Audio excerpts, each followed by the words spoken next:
The idea of subverting your expectations has become an increasingly prevalent topic within the lexicon of entertainment discussion. Whether it's movies, TV shows, anime, or video games, this idea of delivering to the audience something that they don't expect has become a tool increasingly utilized by many forms of media. The problem with this idea to me is the way that many people view subverting the expectations of the viewer to be an inherently good thing. While in reality, like any other tool of writing, it requires that the author use it in a competent and meaningful way. Simply doing something that the audience did not expect to see yields no kind of actual meaning from a piece. All it does is surprise you. I know that this is a controversial topic and there's been a lot of debate about the nature of this film, but I gotta say, I feel like The Last Jedi really encompasses the modern issues with this writing mechanic. Luke discarding his lightsaber, Leia coming back to life, Rey being a nobody, Snoke dying, almost all these things exist solely for the sake of making the audience go, "Wow, I didn't think that would happen," without having any substance to the action.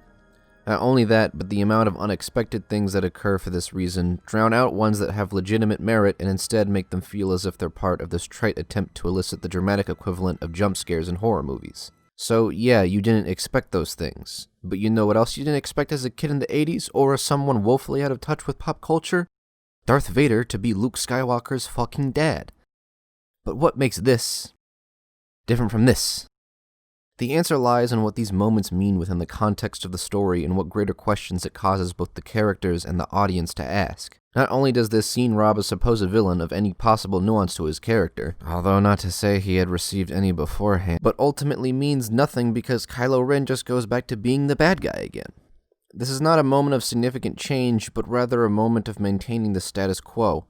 Because of these writing choices, it becomes clear that the reason these things happen is because A, the writers didn't really know what to do with this villain, and B, they saw it as a moment to just make the audience feel surprised at something they didn't expect to happen.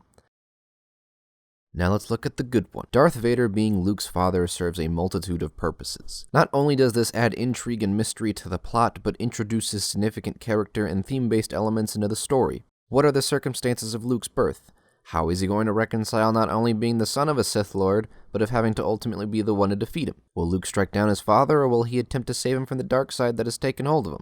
All of these things that come as a result of this decision illustrate proper handling of subverting the audience's expectations. The use of something that is unexpected to the audience is not merely a cheap grab at eliciting a short-term response from the viewer, but rather a tool utilized to more finely craft the world and story that is being communicated. If you had to make me pick what I think pulls this idea off most effectively, I'd have to give it to either Re:Zero or Fate Stay Night. Re:Zero for its excellent deconstruction of the isekai genre and just making Subaru feel like an absolute piece of shit, and Fate for using your preconceived notions of heroism and other archetypes in order to really effectively get across its messages and characters.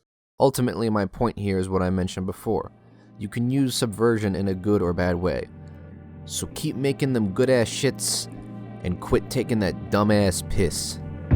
We too love